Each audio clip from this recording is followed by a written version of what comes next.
विद्यार्थी मित्र, आजच्या बोधकथेचं नाव आहे विचारी अमोल. काळा, बावळा वाटणारा, रोजचेच पण स्वच्छ कपडे घातलेला अमोल आज खुशीत होता. आज त्याला मोठ्या पाहुण्यांच्या हस्ते खूप बक्षिसे मिळणार होती. त्या रकमेत 8वीची पुस्तकं, वह्या, फी हा सारा खर्च भागेल का याचा विचार करीत चालताना तो केव्हा पोहोचला हे त्याचं त्यालाच कळलं नाही. मित्रांबरोबर सबस्तानी जात असताना शिक्षकांनी त्याला बक्षिसे घेणाऱ्या मुलांच्या गटात नेऊन बसवलं. समारंभ सुरू झाला. मुख्याध्यापकांनी पाहुण्यांची ओळख करून दिली. यंदा बक्षिसं देण्यासाठी मगन शेठनी मोठी रक्कम दिल्याचं जाहीर केलं. त्यांचं औदार्य, व्यवसाय सगळं काही सांगितलं. मुलांची चुळबुळ सुरू झाली.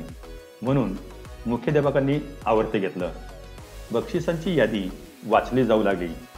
मुलं क्रमाक्रमाने बक्षिसं घेऊ लागली. अमोलचं नाव पुकारलं गेलं.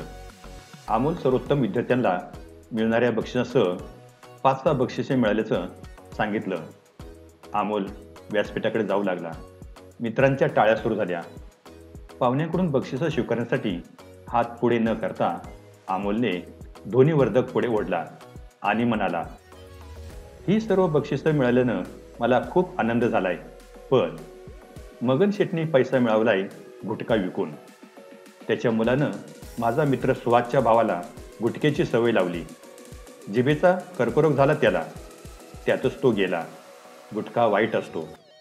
मुलांना त्याची सवय लावणारे, तो उपलब्ध करून देणारे वाईट असतात. गुटख्यावर मिळवलेल्या पैशाचं बक्षीस मी स्वीकारू शकत नाही. मला माफ करा. सगळे स्तब्ध झाले. अमोल परतला. पण पाहुण्यांनी त्याला परत बोलवले. शबासकी दिली. अमोल हिरा असं संबोधून त्याला स्वतःच्या खिशातून 500 रुपये बक्षीस दिले.